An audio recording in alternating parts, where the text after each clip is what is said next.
First things first, Alabama State Bar Rules of Professional Conduct Rule 7.2e requires the following language in all attorney communications. No representation is made that the quality of legal services to be performed is greater than the quality of legal services performed by other lawyers.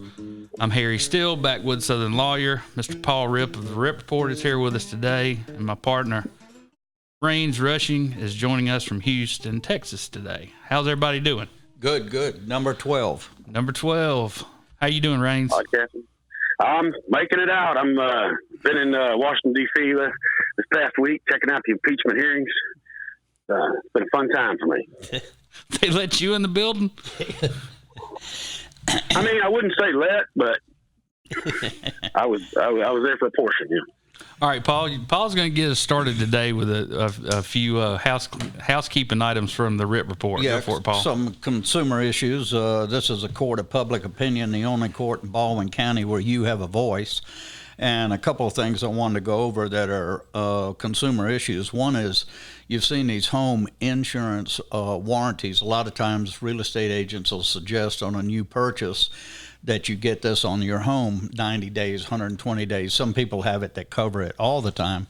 One thing that you need to realize here in the South is that on the air conditioning units, you can have what they call a mismatched unit, and that means that your inside AC may be rated at a 3-ton and your handler on the inside at a 3-ton, and your outside insurance air conditioner be a 2.5-ton.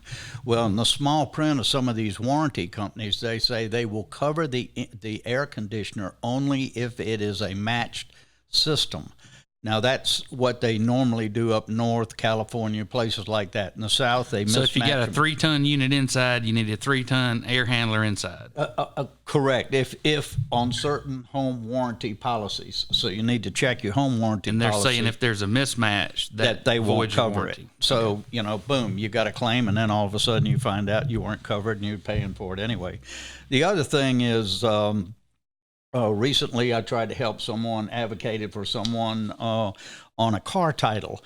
And, in Foley particularly, there's a lot of car lots. A lot of these are very, very legitimate lots. However, sometimes they're getting cars on consignment and the titles get mixed up. Never buy a car if you don't, or you're not going to get the title.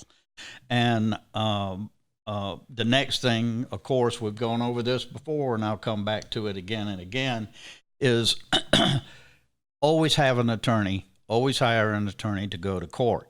Because if you don't, and you'll see in some of the conversations that we have, you're going to pay for it in the end. Also, if you're hiring an attorney, you're the client. So when you talk with the attorney, make sure that you understand what the fees are up front, what you're getting into, and what you can expect from him, and always demand an itemized or her. And one of the other things that I have witnessed that really turned me off the most, and this was in the family court section, is where people would go to court and they're literally about to walk into court, and the attorney gives them an ultimatum of, well, I need another $1,500 before we go in right now. That's unacceptable. You should have that covered before in your original negotiations on how you're paying them, so on and so forth. So those are, things that you should do to protect yourself. Another consumer issue, but on a little bit larger scale, are some of the tenants of the wharf. We've heard from them again. Some are pro, some are con. However, the consumer needs to be aware that at the wharf, you have a real estate agent and, again, an attorney that's working at the wharf. They work for the wharf. When you sign a lease, you are signing that lease. The real estate agent is telling you one thing and the attorney is telling you another. You better be sure. What I would suggest is go to the tenants. Now, they've had a lot of controversy down there at the wharf. On the Cowgirl site on Facebook, you can go and you can see a lot of the public comments from people that have been affected by getting into long-term leases there. And the only thing I'll comment about that is Alabama is a right to contract state. Be careful what contracts you sign. Correct. And always take them to another attorney and have them reviewed so that you understand the terms of what you're agreeing to. In a lot of cases, a lot of these leases, you may find you find people that say they're going out of business. They go out of business. They notify them. In a particular incident down there at the wharf, the real estate commission for one site was $80,000. Then when the people couldn't make it, they went out of business and everything. They found themselves in court being sued for the $80,000 that was paid to the real estate agent. And they put someone in that site within 6 to 8 months. And I may stand to be corrected on that, but it was a very short period of time. So they're holding your foot to the fire for the details of that lease. Buyer beware. The next thing is we are working, the RIP Report and Baldwin County Legal, as well as the Backstory Podcast, are working with the Baldwin County Children's Foundation, and we're going to be working with them on a project with Family Court, trying to help people that are getting into the family court system. We're going to see if we can't come up with something where we give some advice to these people before they get into the court system. And we'll have much more on that later on. Harry? Well, you skipped one. What's that? I think you did. Weren't you going to talk about the Mobile Baykeepers? Yes, pick 'em up truck. Oh, yes, I have to talk about that. I want to see if everybody else thinks that I'm crazy about this, or they are. There was a social media post, and it was by Baykeeper, and it had a picture of Cassie Calloway, the director for Baykeepers, and she's sitting there with two young people in front of a pickup truck. And the caption is, "Thank you, Baldwin County Sewer Services, for donating their truck to us. We will be using it to take our SWIM, where it's monitored, SWIM, SWIM samples, which means samples, track down sewage spills, and more. We're grateful that Baldwin County Sewer is investing in Mobile Baykeeper to ensure we reach our mutual goal for clean water and sewage-free Mobile Bay." I'm telling you, I had to scratch my head on this one. I replied this way: Baykeepers needs to read the Straw Man series in the Lagniappe about Baldwin County Sewer Services and the blatant corruption that is involved. I hope Baykeeper also realizes that Baldwin County has no sewer regulations. The only county in Alabama. The main reason we have no sewer regulations is the lobbying of Baldwin County Sewer Services, who is preventing the regulations. So when you take those samples, it's like North Korea giving a tank to UNICEF. Yeah, right. You're going to take samples. You're going to take samples when there's no sewer regulations.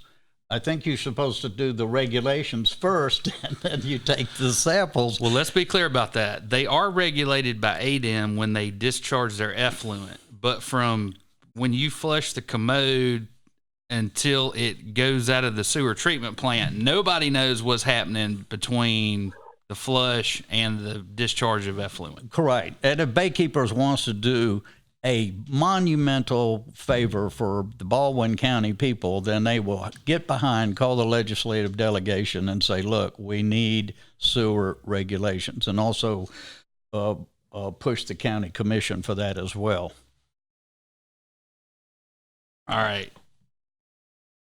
Let's talk about the conflict of interest and the canons of judicial ethics. Okay. The canons of judicial ethics are... Do you have that? Do you have that for us? The Alabama canons for judicial ethics that, and again, we'll be coming on some other articles that this is related to. There's 7 canons. The first one, a judge should uphold the integrity and independence of the judiciary. Number 2, a judge should avoid impropriety and the appearance of impropriety in all of his actions, a judge should perform the duties of his office impartially and diligently. A judge may engage in activities to improve the law, the legal system, and the administration of justice.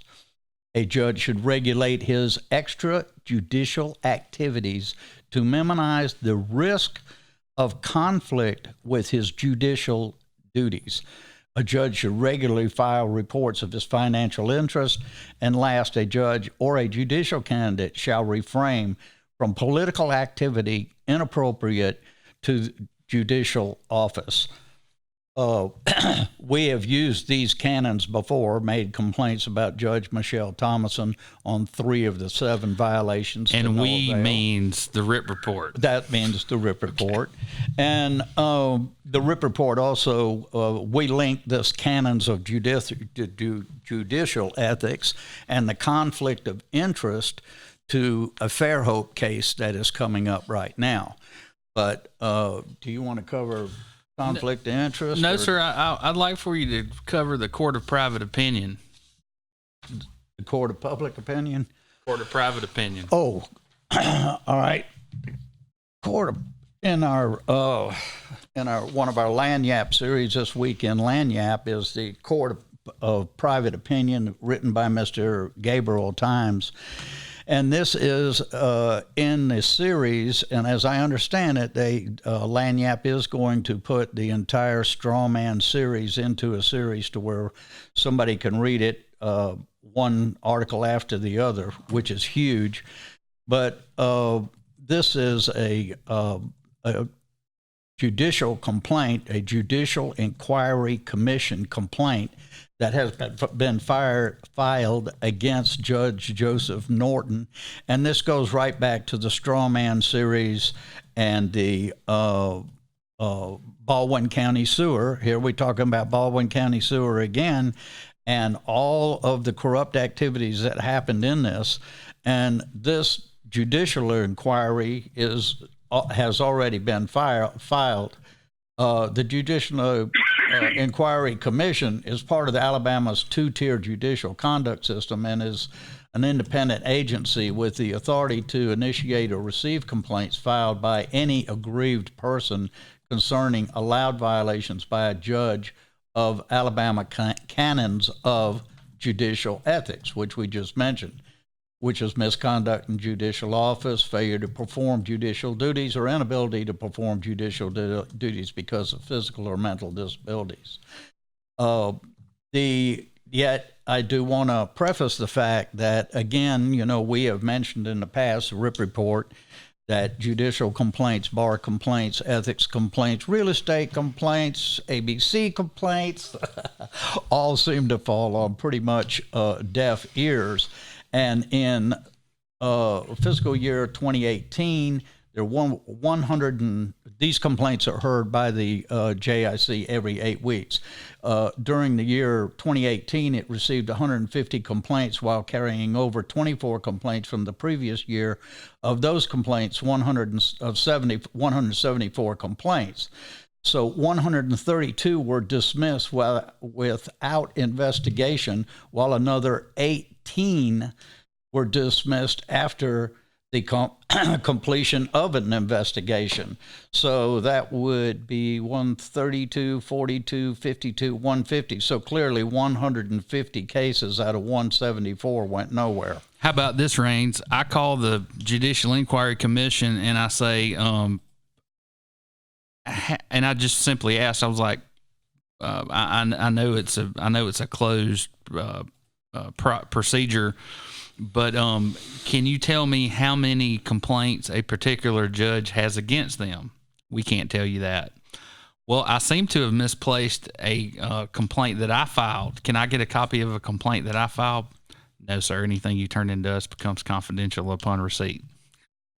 So you can't even get a copy of something that you submitted to them, or get a. I mean, wouldn't it be interesting to know? And isn't it something that the taxpayers and voters should know about?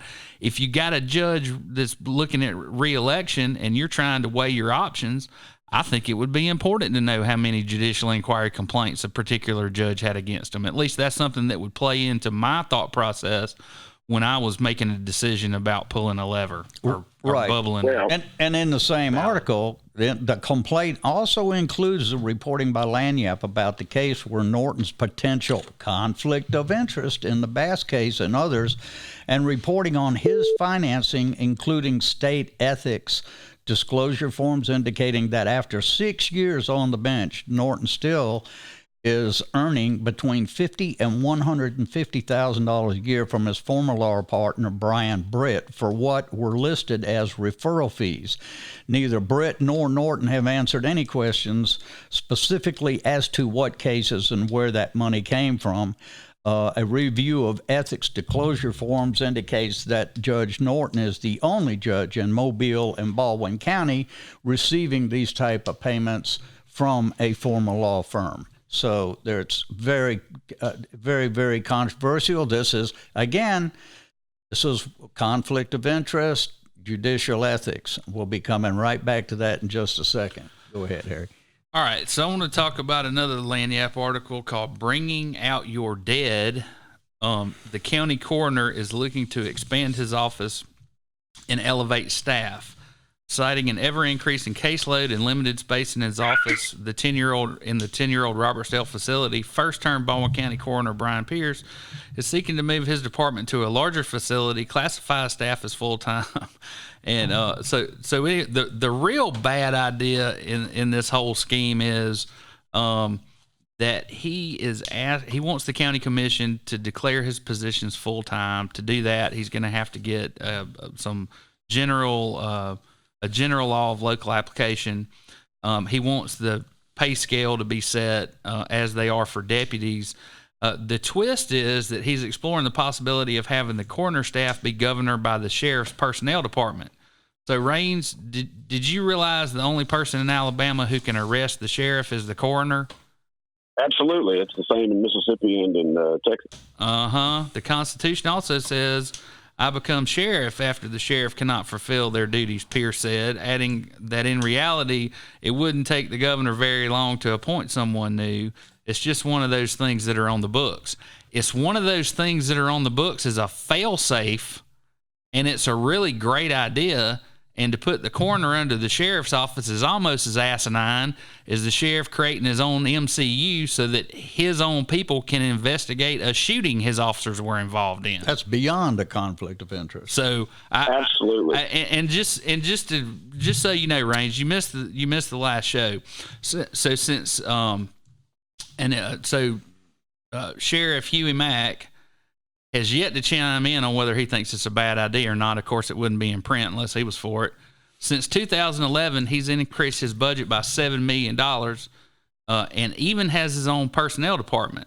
Now, here's something interesting, and Paul's going to like this because he doesn't particularly like this guy. State Senator Chris Elliott's wife, guess where she works? Sheriff's Department. In the personnel department for the Sheriff's Department. Let me see if there was anything else in this article that I wanted to point out.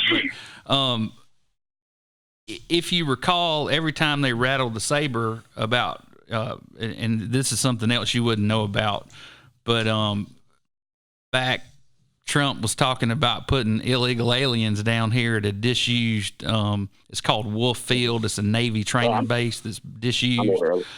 So guess who fuels the jet and flies to D.C., to tell I guess the president, I don't know who the hell they met with, but anyway, they all get, so is Dorsey, who's involved in the straw man article that we've been talking about.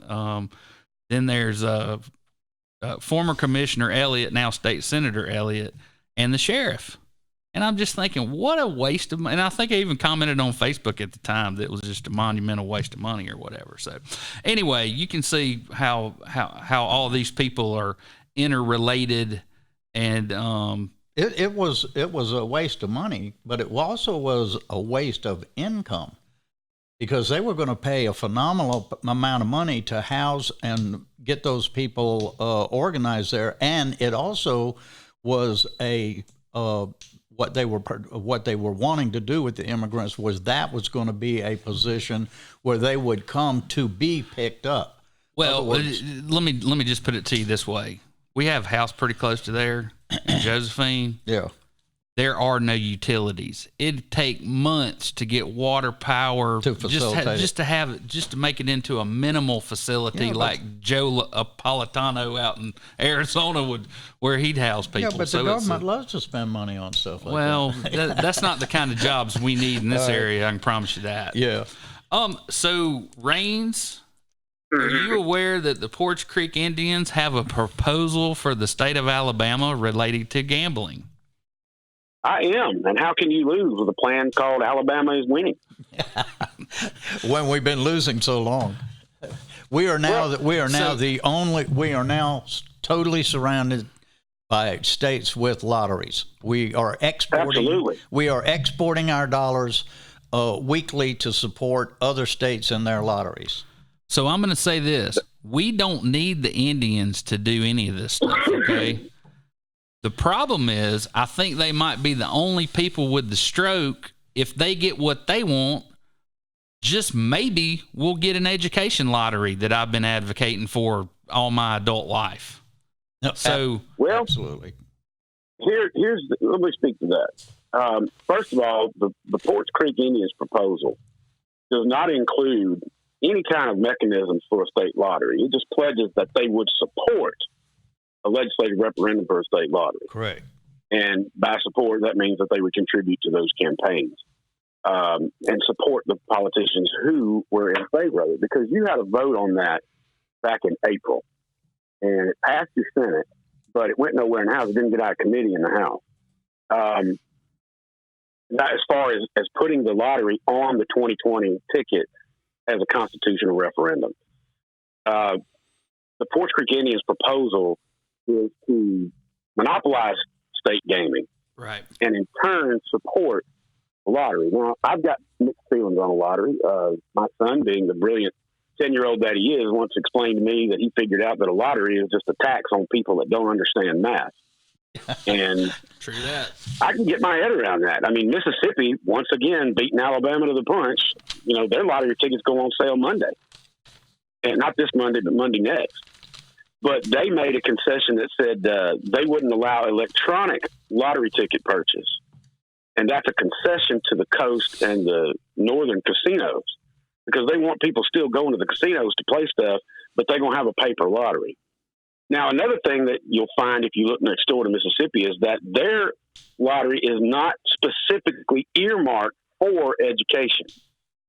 Everybody always wants an educational lottery, but the Mississippi lottery's first year is structured so the 80% of the forecasted income for that first year, which I think, according to my notes, around $100 million, will go to infrastructure. And anything above that will go to the education fund.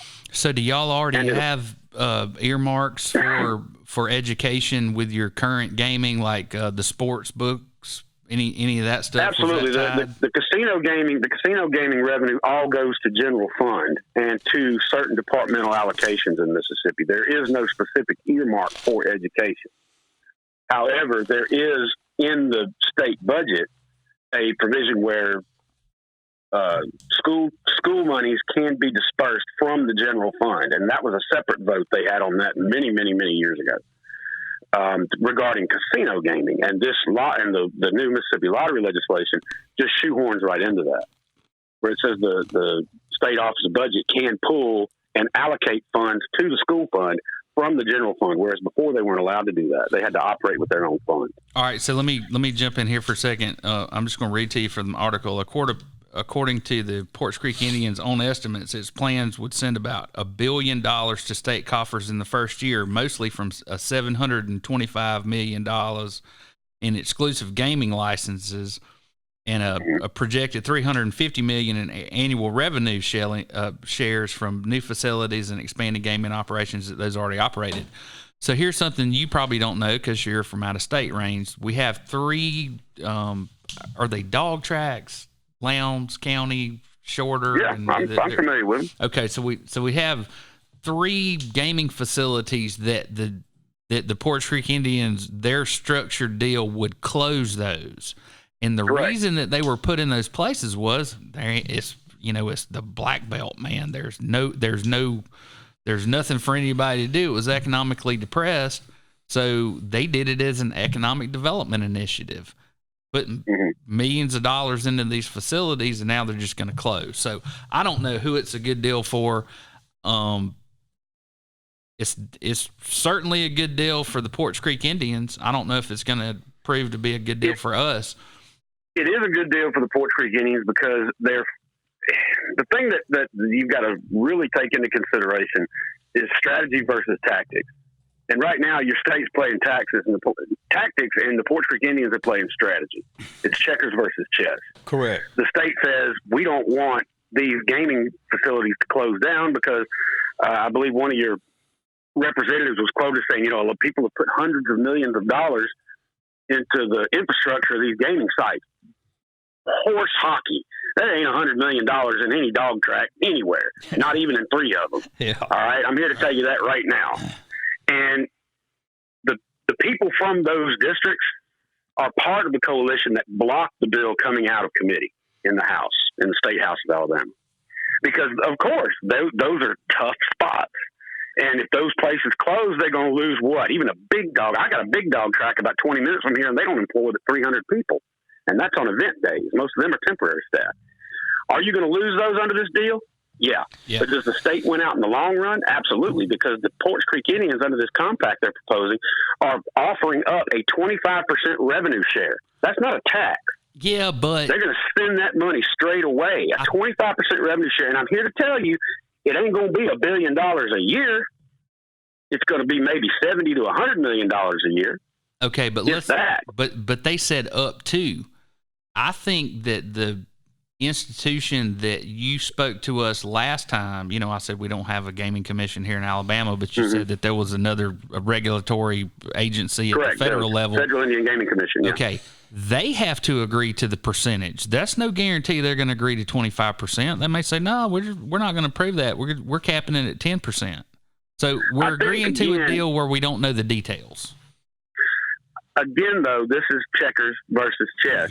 The Indians can say 25% of revenue, but they also aren't under any kind of federal law that says we have to have transparent revenue reporting. Or that we can come audit you. Correct. So they could say, hell yeah, 25, hell, we'll give you 30%. And they could lock it in. But there's no federal or state oversight that can look into the books of that gaming group and say, all right, well, you said you've given us $30 million this year. Did you make $100 million? And the Porch Creek Indians could say, yeah, we did, but you can't come in and audit the books and say that. Now, from a business standpoint, it makes sense. Yeah, okay, but here's my biggest problem with it, and it's just like Google and YouTube, the people that we're utilizing right now. There are too many monopolies already. Why in the world would the state of Alabama, let's just say the state of Alabama said, nobody but me can represent someone in a divorce in Alabama? Well, hell, I'm going to be the richest lawyer in Alabama.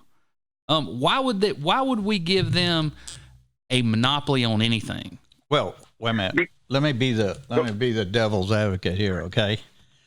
What has the state done to prove to us that they can do anything on this issue? We've been 20 years talking about a lottery, and we don't have it. Every state around us has it. That's because the gaming interests outside of this state have poured money into here to make sure we didn't have it. Okay. Well, let's say that's true. Let's say that's true. My position is this.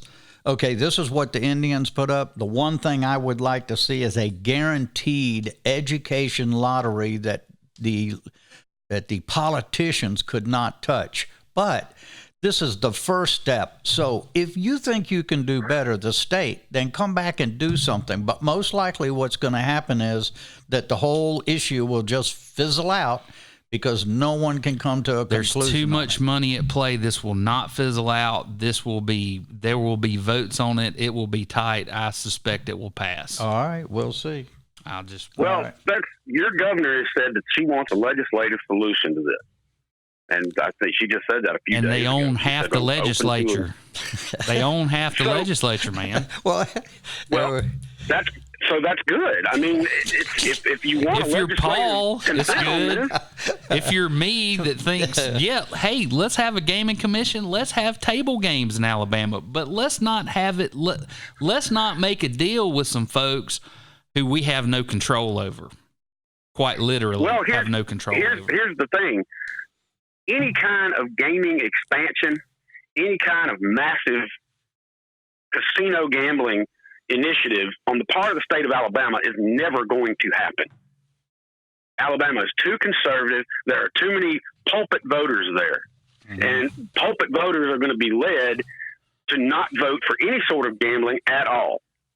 I like that, and, pulpit voters. You know, you've got a state that's full of, that's so incredibly red, you'd think everybody has what Joe Rogan calls 9-volt brains. You know, they're just wired to do things a certain way, and nothing is ever going to come. It would be like having a monopoly on machine gun stores in California. Nobody's ever going to vote it in, so who cares who has the monopoly on it? Right. Yeah. If the Poarch Creek Indians can come up with an idea that says, look, this will generate possibly $100 million a year in gaming revenues, of which we'll give you 25% of every year in perpetuity. That's $25 million that the state of Alabama is basically just getting willed every year. And if they had that for the last 20 years, think about it. Well, I think they'd have spent it all on building statues and Nick Saban personally, but bronze statues. Yeah, while he's still a coach.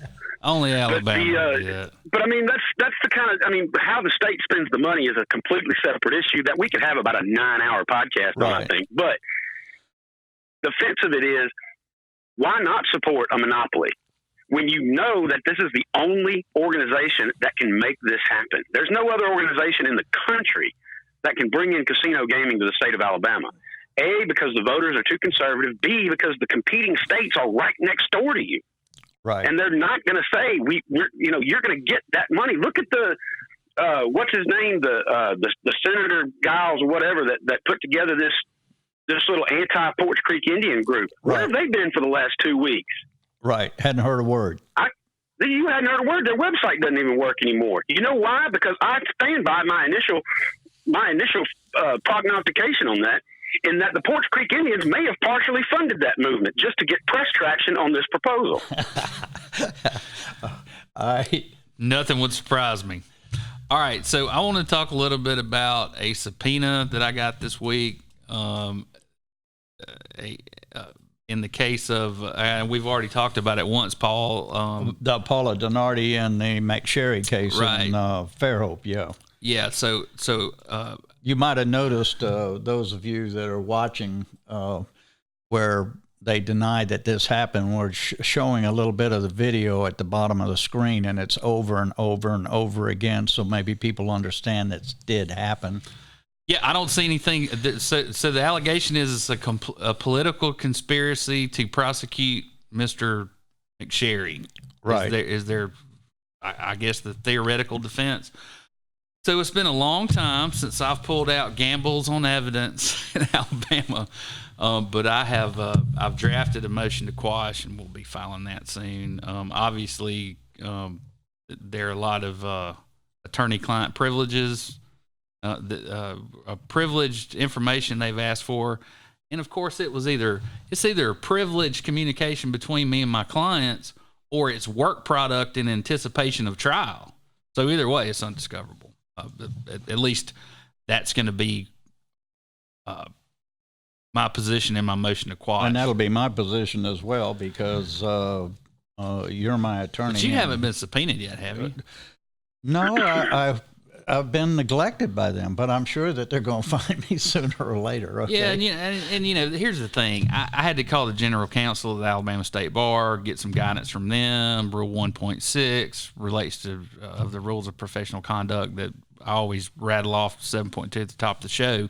But 1.6 deals in particular with the attorney-client relationship and what is privileged. And, of course, Mr. Gamble's done a good job for us. So, But as an attorney, you have been subpoenaed as attorney, so now you're having to go through all of this. Yeah, ain't nobody paying me to fool this thing. Right. And all you did was have a couple of clients come to you. So we'll have to see where this goes. All right. Speaking of Joe Rogan, we have a clip. Are you ready to roll it, Nick? Go for it. Precisely what he was talking about when he said drain the swamp.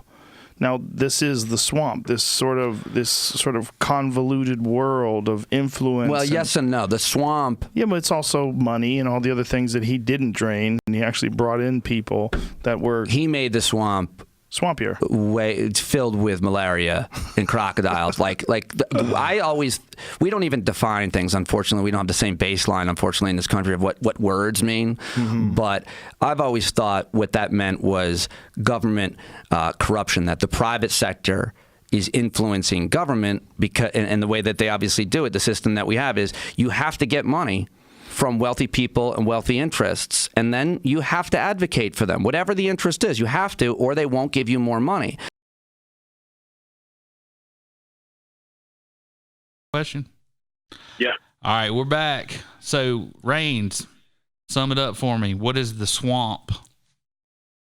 Well, I'm going to give an answer that is not terribly popular. Surprise, surprise. But the swamp, when people talk about draining the swamp, and and I hate even using that term because that's the main campaign slogan of the current administration.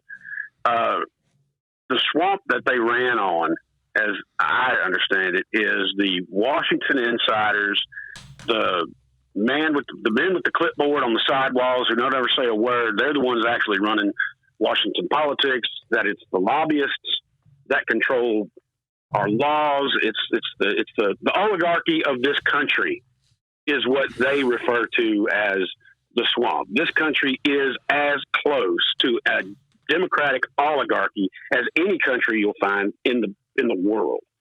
We are ruled by corporations through political lobbyists, and one of the things that the current president said is that we're going to stop all that. We're going to make it to where, we're draining that swamp. We're getting rid of old Washington, and here comes the new Washington. So my personal opinion, my personal opinion, we are the swamp. We're the problem. Every person in this country, every voter, every constituent is the swamp because the average American voter doesn't have the wherewithal to understand exactly how deep it goes. And I'm not a deep stater. I'm not one of those people, but I'm here to tell you this government is controlled by companies. It is an oligarchy, and it's been an oligarchy since the Eisenhower administration. And we Citizens United because decision. Well, no, Citizens United, I think, was just a nail, one of many nails in the coffin of this country. Whenever they signed executive orders in the late 1950s that said defense contracts do not have to come under public review, and all Senate and House appropriations bills to defense contractors are no longer subject to public hearings as part of the War Powers Act, that closed the door on it.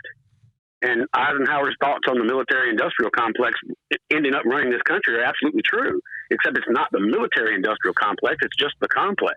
So have you ever seen, there's a movie with Frasier from Cheers in it, Kelsey Grammer, where he plays a defense, one of the a one-star general at the Pentagon. And the hero of the movie is a guy who was an Auburn graduate, an Air Force guy. And it's all about the billions pissed away on the Bradley fighting vehicle. Yeah.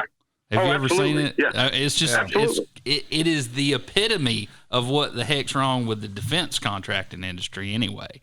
But I wanted to bring this back to something local so that people can understand what the swamp is. Now, locally, when you get through, I'll chime in on the swamp. So I'm gonna give you a little Easter egg hunt. You can go over to Catawba Land LLC. They sold 1,000 acres of the mega site, and I don't know if I can turn around and point to it, but it's the shaded area up there north of Bay Minette on our map behind us. 65 to 70% of it is wetlands. The year the county bought the land, it was appraised at less than $500 an acre. So, Paul, how much per acre do you think they paid for this acreage? I know the total was about $6 million plus. $6,300 an acre. 6,300. And why should you care? Because now you literally own a swamp, the citizens of Baldwin County. Yeah. And so the question is who are the owners of Catawba Land LLC?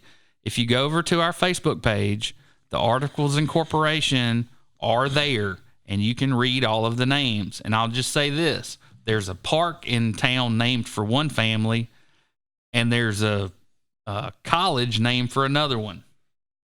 Swamp.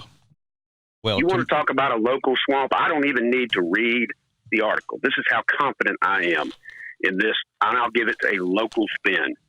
If you go down to the corner cafe where Paul gets his coffee every other day, and you go down there at 7:30 in the morning, and there's a group of men sitting around a table, and most of them are wearing neckties, and maybe a third of them aren't, that's the swamp. You go to the Rotary Club meeting, you go to the Rotary Club pancake breakfast and support that and shake hands with everybody, that's the swamp.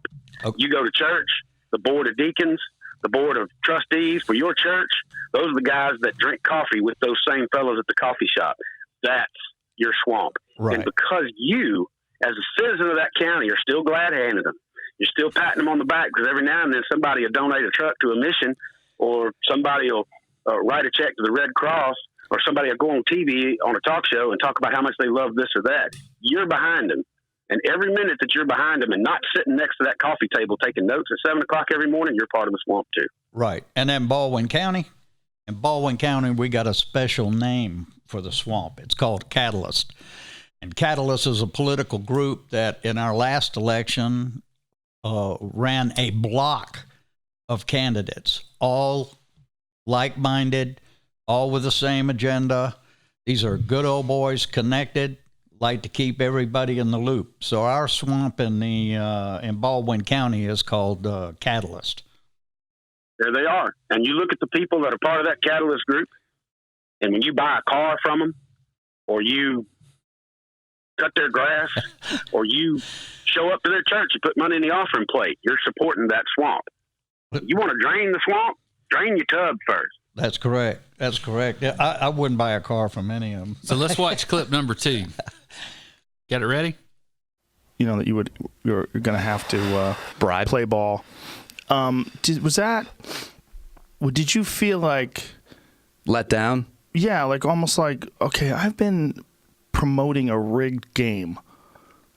No, I know intimately how rigged the game is. It's just that you don't always know where and who the players are. Now, I mean, I've done enough. Right, but isn't it?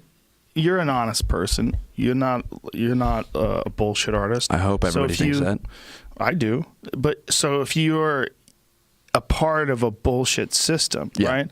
It's almost like you can't. To be who you are, you almost like can't be a congressperson. You just If nailed the it. system What you exists, just said almost made me want to cry. don't cry. So one of the things I wanted to talk to in this segment, and in particular, is the Public Service Commission as an institution and what their responsibilities are to the ratepayers here in the state of Alabama. So they control the kilowatt hour rate that Alabama Power can charge. The profits go to the Southern Company. The excess, which, like I said, the last time I could find an article about it, in 2012, they were spending about $20 million on, according to their own reporting now, on lobbying activities. So my question is, and not only lobbying activities, but any type of public relations. So, Paul, why would a public utility that has a monopoly need to change Alabama Power Company change their branding, right? They change their little symbol on the side of the trucks. They run ads all the time telling us what a great job they're doing. They spread $20 million around the state. And here's what I'm getting at.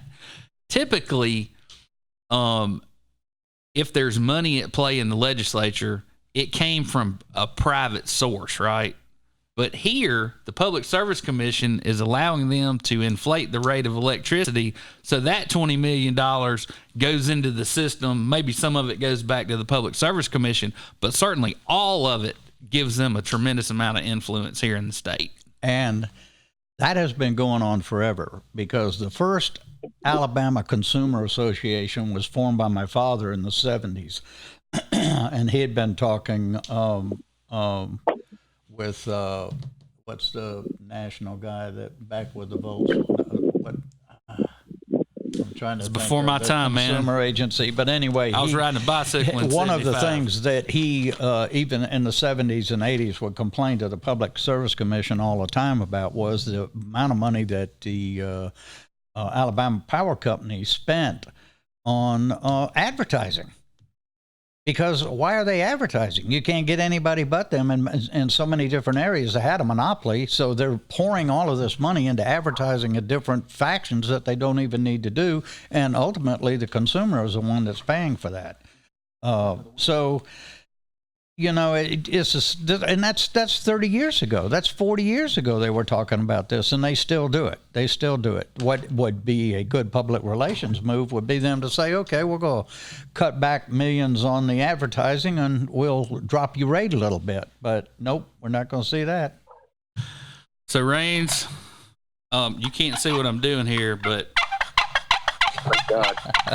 That sounds like a turkey call that's to a me. turkey call. That's Lynch's world champion turkey call. I think this thing's about 50 years old. But anyway, we're going to do this, and we're going to make it a regular segment if we can. We're going to show y'all the BS police action of the week. Are you ready to roll that film We're for going to us? follow that with another one, too.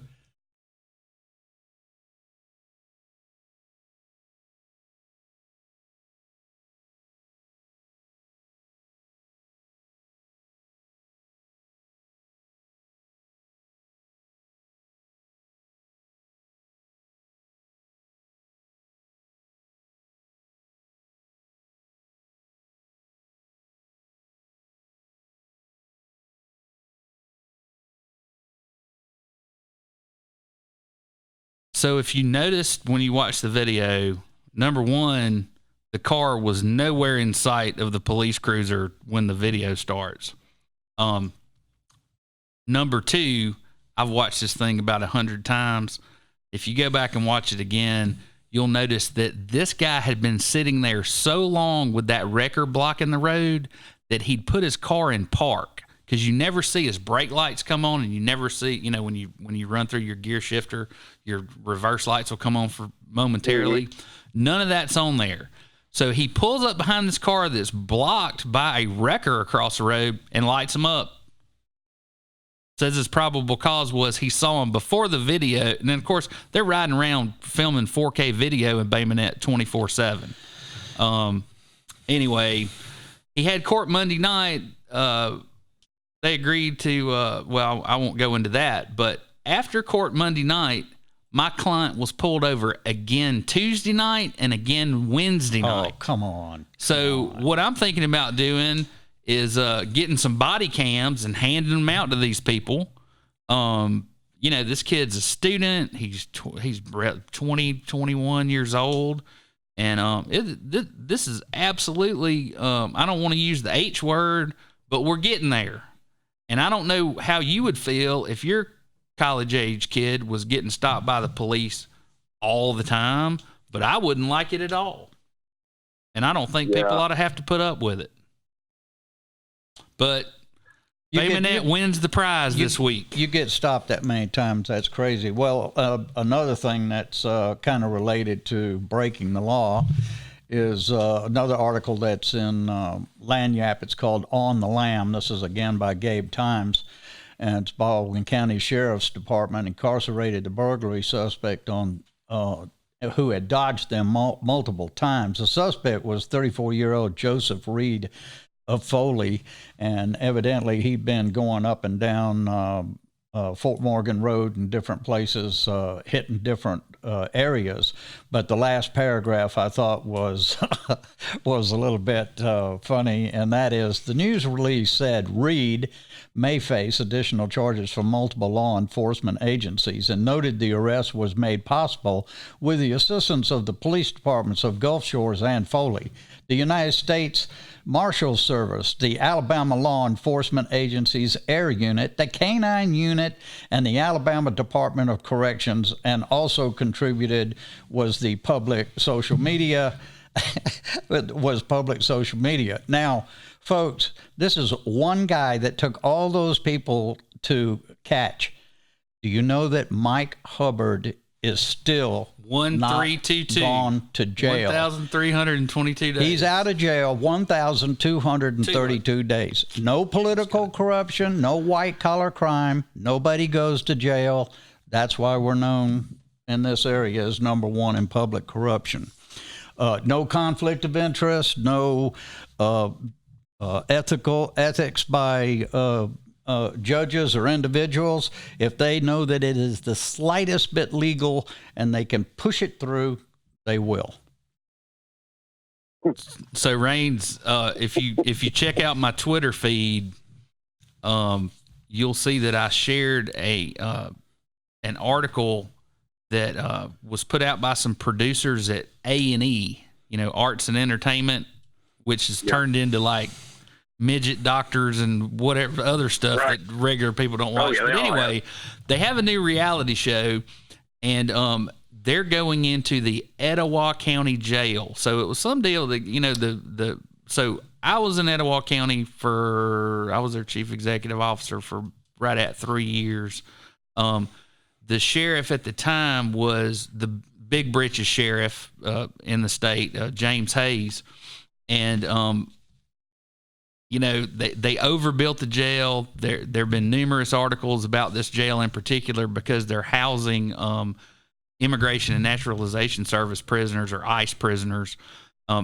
They get a particular amount of money per day per prisoner, and so anyway, the folks at A&E, there were 6 of them that went undercover. 3 of them made it the 60 days. It must have just been real bad. So apparently heads are going to roll, and the sheriff who agreed to this, I think, is a little more embarrassed than he thought he was going to be, because I think when all this comes out, it's going to prove out that there's a lot more going on in there than we had any idea. And of course, his predecessor, now, the Gadsden Times wrote a series of articles about this back in 2004. This is how long I've been dealing with these sheriffs, right? So, what would have happened if we'd have done something about it in 2004? How many millions of dollars could have been diverted from sheriff's pockets back into the needs at the jail or any public use? But of course, the guy who followed James Hayes was Sheriff Todd Entrican, who I know Todd. He was the chief deputy when I was there. And, of course, he is the one that's now known as the infamous Beach House Sheriff, who screwed it up for everybody. Thanks, Todd. But anyway, I wanted to run that over with you and certainly encourage everyone to keep up with that story, because I would imagine they're going to be looking for some new corrections officers and maybe even a chief of corrections up there at the Etowah County Detention Center. I'll share with you a little anecdote from my personal history, and this was a story that's buried so far back. Is this your tater salad story? Oh no! Well, it's close. I covered major crime in courts in Jackson and Harrison County, Mississippi, for a number of years, and I showed up to a crime scene, and I was as a regular at crime scenes as any of the detectives or heavy badges, as they call them, in any department on the coast. And I was pretty well known to just about everybody. I show up, I'm wearing a press badge and everything else. And, there was a triple homicide in a small community just across the river from y'all. And I showed up there, and I was talking with the detective who was in charge of the case. I'm outside the yellow tape. I was always very courteous that way. And he pulled me up under the tape, and a deputy came over and asked us, "I need your name." They log in everybody that comes into a crime scene. And I said, I said, "My name's Raines Russian." And he's like, "Who are you with?" I was like, "Well, you don't know?" He said, "No." I said, "I'm with the CIA." He said, "Oh, all right." And later in the press release that they sent out, and it jogged my memory of this story, talking about the interagency cooperation on that arrest in Dawson Island on Fort Morgan Road, was they said elements of the Jackson County Interlocal Drug Narcotics Task Force, the Jackson County Sheriff's Department, the Biloxi Police Department, the ATF, and the Central Intelligence Agency contributed to this investigation. And the Department of Defense drone that they dispatched to follow the guy until they all got there. They actually wrote me down as CIA. I couldn't believe that. I said, "I'm not CIA. I'm with the press." That was a fun press release to read. All right. Well, next we got a article again, and this is in a Baldwin, Baldwin Lanyap, probably in Lanyap as well, unlawful detainer, and it's by Gabe Times. This is centered around Judge William Scully's courtroom here in Fairhope. And most of these cases that he hears, or some of them, are dealing with the Residential Landlord-Tenant Act. Most all of them are like that. Since 2014, more than 4,400 people have been subjected to eviction orders, and only 4% of those are ever successful in defending themselves in court because, first of all, they don't know the Residential Landlord-Tenant Act. Second, they haven't read their contract. And third, they don't have an attorney. Let's see, it's very seldom, Judge Scully said that it's very seldom that a tenant will show up with counsel. Again, that's what we've been telling you. Yet, according to the data, over 4,421 people, unlawfully detainer cases settled in Baldwin County between January 1 and 2014 and July 29 of 2019. Only 72 ended up with a judgment favoring the defendant, which represented 1.7%. Now, you do have alternatives. Norman Roman, an attorney with the Legal Services of Alabama, works pro bono, especially on these eviction cases. So if you qualify, you can reach out to that agency and maybe they can work out something with you in representing you. One thing that I do want to throw in there about unlawful detainers are that they are given priority in district court, and from the time you file them until the time they're set for trial, that's a very brief period of time. Yeah. Don't think that somebody's going to file an unlawful detainer and it's going to be set 90 days out and you got time to go consult with an attorney. They happen fairly quickly, and they're designed to, because you're holding up someone's rental property and they're not making any money on it. Correct. And Mr. Roman went on to say that it's a challenge to see people in a situation. I think a lot of people facing eviction go unrepresented and have no idea what's going on.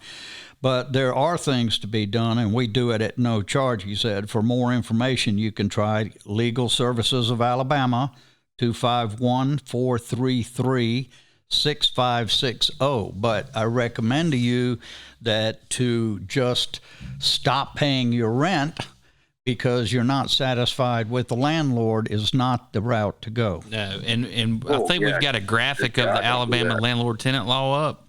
Is that right? Or is it on our Facebook page?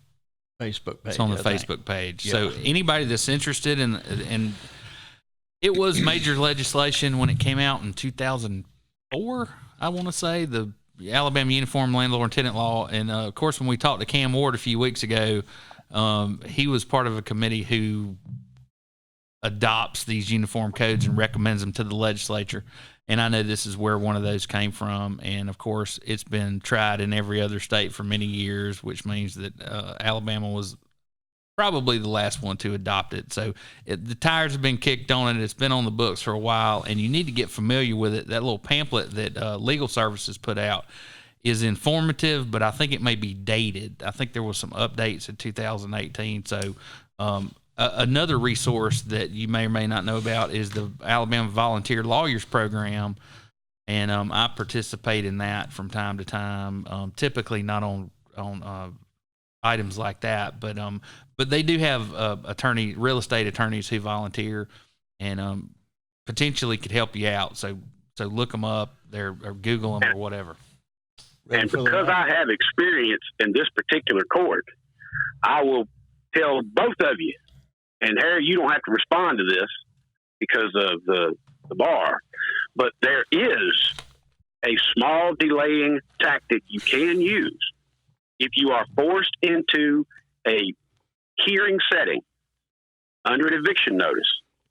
If you are forced into an eviction hearing and you do not have the money or the time to retain counsel, you can file a writ of pro se review for all court materials and cases. You're basically declaring that you're representing yourself, and you can file for up to, in the state of Texas, up to a 90-day time period to review the contents of counsel opposite's case. That can give you time to retain an attorney, to review it with your attorney, and slow down the process. I wouldn't recommend that to anybody who just missed their rent payment and they're just trying to come up with it. But I had to go to court. I had to go to a hearing on that because I lived in an apartment complex that automatically filed under their corporate structure. They automatically filed an eviction notice if you're 2 weeks off on your rent. And I was in I had my debit card had been compromised in the Target data breach many years ago. And so my debit card had gone offline and I had set it up to auto pay. And I didn't even think about it. And when my credit card went offline, I got served with an eviction notice that said I hadn't paid my rent. Now, I had to appear because I would have been in contempt if I had not. I had to appear, and I didn't feel like getting an attorney, so I filed a writ of pro se review, and they gave me 90 days. And I went back to my company and said, hey, here's what the screw-up was. They said, all right, no worries. And 90 days later, I went to court, and the charges had been dismissed. So that's a viable tactic. Now, Harry can't advise you to do that, but I can. Yeah, Just look at what the law says. No comment. You want to get the last item here? Well, I wanted to talk a little bit about something since we did touch on my employment in Etowah County and the fact that I was employed prior to that in Conecuh County as the county administrator. And the fact that I've been, I don't know, since September 19th or so, I've had to suffer the indignity of being searched whenever I go in and out of one of the buildings where I practice my art, if you want to talk, or my profession.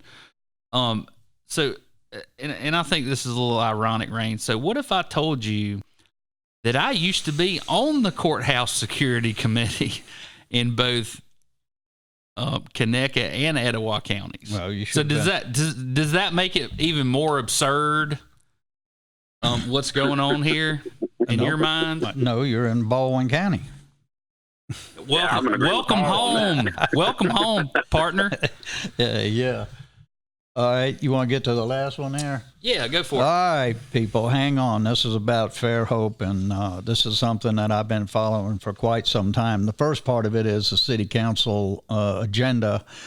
And I've noticed this for years. Under 3 or 4 administrations, I've made note of it. Never gets, I see it pop up again and again. And that is that number 5 on the agenda is a final adoption of an ordinance. And it is amending a zoning ordinance. And it mentions the people's names. It says who the people are and what they're trying to change the one zoning to another. And then number 6, the next one, is a final adoption. It's an ordinance from Single Tax Corporation, and they're planning on another planned unit development, gives the names of the individuals and everything. Then we get to number 7. And number 7 reads an ordinance, amend ordinance number 1253, request to zone the property of Gayfer Village Partners, Inc. as planned unit development PUD concurrent with annexation. The property is generally located on the west side of State Highway 181 between Gayfer Road and Fairhope Avenue, Fairhope, Alabama, known as the Clump PUD. PPIN number 24160. Parcel containing 75.93 acres, more or less, introduced at the council meeting October 28th, 2019, city council meeting. What is not in there? What is not in there is that this is a project by the municipal judge of Fairhope. the municipal judge of Fairhope, is appointed by the city council. Why is this final adoption in here without identifying who the people are that are doing this? Sometimes they have these projects and they'll have a PUD and it'll have an LLC. Well, you don't know who it is. You have no idea who it is. In this case, we find out it's the municipal judge that's going to be involved now as a developer for the largest project in Fairhope, which is going to be approved by the city council who appointed him. Now, last week we had Friends Without Benefits that was written in Lagniappe with by Gabe Times, and it talked about Mr. Snedeker's partner Hicks and the complication that they had at the airport. And then there's also mentions Councilman Robinson and his conflict that he has, Councilman Boone with his conflict. And to be honest with you, every single council person has multiple conflicts with the judge. They're personally are very, very good friends with him. They're Jack Burrell, Mr. Burrell, who's the council president. He was involved in the scandal at the airport, and this was basically over a lease that he was over awarding to Snedeker, while Snedeker's partner, Mr. Hicks, was on the board. Well, being on the board should have eliminated all of that, but it didn't. But now Mr. Burrell has a police report, which has come out since he was elected the last time. And did he appear in front of Judge Snedeker? And also, there's 2 juvenile charges that are on there that are sealed. Those haven't been explained either. But the Snedeker connection to the council is overwhelming. Now, the other part to this is that what about the connectivity? Remember, we talked about the connectivity and the connectivity master plan workshop where the Parks, National Park Service is trying to do the connectivity in the town. You see articles about this. What part of connectivity is this going to be? Okay, this project is like 230 apartments, 16 commercial lots, and 70-something houses or 60-something houses. When you look at it, it looks like an 11th grader just made a block map of here's the apartments, here's this, here's that. This is supposed to be in a village concept in a village area. It's not going to look like a village, okay? So there's other issues with it, but the biggest conflict of interest, what we've been talking about, and also the judicial ethics. This is a judge now that is going to be the developer. So the other thing that comes to mind with this project that's all wrong, and we call this project the corridor of chaos, because I can assure you when all of this starts, it's going to be a mess, because Gayfer and Fairhope will be the in and out for the entire project with nobody going on to 181. Now, let me tell you what that entails. By not turning on to 181, they don't have to tell the state certain things that they're doing. For instance, at the Publix at 98 and Parker Road in Fairhope has been complete screw up with traffic for the last 3 or 4 years. 7 people or 8 people have been killed there. Now, the original plan called for different types of connectivity in and outs there and everything else. What they have now is that the developer did not mitigate the road up there, and the intersection is overwhelmed. You have AlDOT and the county who are working with people, I'd say, quite cooperatively, but the city, there's not even any walking lanes or anything across the highway there. This is going to be the same thing that happens at this project. But the basis of this project is, are we now really going to be so blind that we sit back and we allow a council to convince us that there's no conflict of interest, that there's no violation of any ethical rules, and all of this is perfectly fine for the judge, developer, to be approved by the council to do this? Now, I'm one that really does not like to hear anybody complain and bitch about something and not have a solution. The solution to this is the judge resigns and then goes on and becomes a developer. That, to me, is the solution. If they vote him in and they vote for this unanimously, and one thing that should happen is that every single council person should be required to vote on this.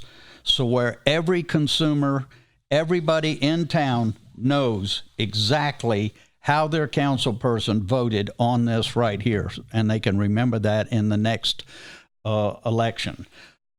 There's the traffic study. There's no traffic study. Nothing's been done on this at all, and they're going to go. Now, one of the things that I always see from developers, too, is this is right on the line of Fairhope.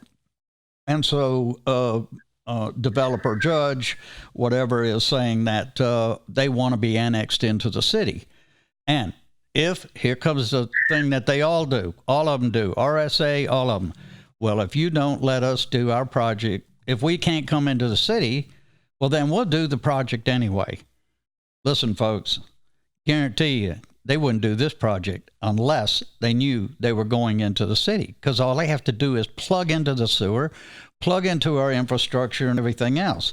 So we're in a community right now that can't keep up with its own infrastructure, and we're adding, I think it was at last count, 860 apartments and almost 860 houses that are being constructed, already approved, or on the final stages of being approved. So on November 25th, this is going to be the crossroads of ethics, if you will. We're going to have to watch and see, and we certainly will be telling you next week how they handle this final adoption. Now, I'm going to guess, because I know the way that politics work around here, is that they're going to have a spokesman there that's going to have a letter, and this letter is going to come from somebody that's supposed to tell us that it's all okay. You know, it'll be from the Ethics Commission or someone or some attorney or something, and it'll be trying to convince us that there's nothing wrong with this at all. So we'll see just how gullible the citizens of Fairhope are. The corridor of chaos and is going to be a traffic nightmare in years to come, and the Parker Panic intersection there is already a nightmare, and they have yet to open one apartment. So, do we know? So I have a question. All right. And it's a pertinent question. Is the developer Tom Mitchell from Bay Minette? Is it Stewart Contracting? I'm not sure who it doesn't list. It doesn't tell you anything. Well, yeah, we know that this is Hicks and Snedeker. That Hicks and Snedeker are the ones that have been listed as the developers on there, or owners. Okay. Well, I'm pretty sure that one of the partners in the development was Tom Mitchell. Right. And just full disclosure, I broke this arm on his son's three-wheeler Christmas Day 1982. Mr. Is that me or you? Where are we going? That it? That's Paul's phone. No. Oh. So sorry, that's our phone. We thought we were getting keyed in for something else. We didn't know what was going on. Anyway, Mr. So broke my arm on his three-wheeler in 82. We were lost at sea together for about 30 minutes. We went on a dive trip and there was a rip tide, and we got separated from the dive boat, and I just clung to him because I knew he had a big life insurance policy. Got to watch him rip tides. Until we were found out there. So, yeah, and I'm not sure that that's him, but I can just say this. And Stewart Construction Company gave me my first job when I was 14 years old. I can tell you they're quality people, and they're and good people. I'm not questioning some of the people involved. What I'm questioning is I understand how your much problem are we gonna, is the component correct. of the judge being involved in a project where town's bursting at the seams. Right, I get and your code of ethics is saying stay away from any controversy, stay away from anything that jeopardizes you and puts you in a position. You have a public doctrine. People that are elected to office and are appointed are held a little bit higher than the general public, and they should not be involved in these projects this. What does Tenet 2 say? Do you have it in front of you? Tenet 2? Tenet 2. No. Well, that deals with the perception of impropriety. Correct. That's what I'm getting at. Correct.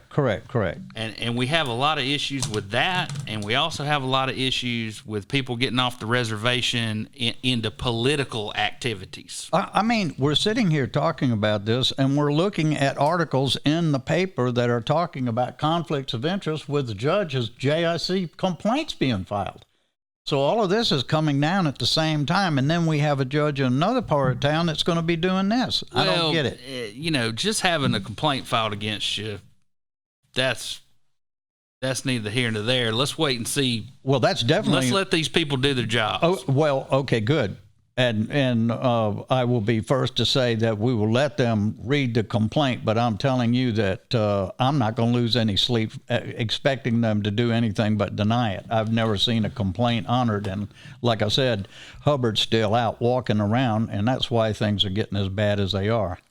So Paul didn't bring his gavel this week, and he won't use mine because it says on it, in recognition of your support for President Bush and the Republican Party. No, I didn't think so. So, Raines, we appreciate you pitching in, man. I think we're about to wrap this thing up. How are things out in Texas? Well, they're being rather Texanly. We're going camping this weekend with the Cub Scout troop and drive up to the Lake Houston Wilderness Camping Area and have a nice Chuck E. weekend. Cheese hell. I get it. Yeah, we fixed to get into that. I don't know if you can hear the screams in the background. I'm not at a death camp. I'm actually at a public school, about to check him out early. Take him home. I would just say to everybody out there listening, give a like and subscribe to Backstory Scout Podcast on Facebook, YouTube. Check us out on Twitter. I'm paying attention to Twitter today because I'm waiting to see what the old hawk John Bolton has to say about, since he didn't testify in front of the impeachment inquiry, I think he's going to testify on Twitter later this afternoon if he can figure out how to work his phone.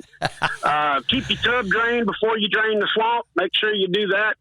By God, and tune in next week where we'll give our ad hoc political reporter, Gabe Tynes, his performance review for the year because we use his content so much. Tune in for that. We'll give you a right and wrong. And just, pay attention, read a newspaper, watch your evening news. See what's going on, be informed in your society, and by God, if you're not registered to vote, shut the hell up. And get involved. Yep. Get involved or shut up. Right. All right, boys and girls. We'll see y'all next time. Give me that good outro music, that new stuff. I like it. We'll see y'all next time. Thank you. All right.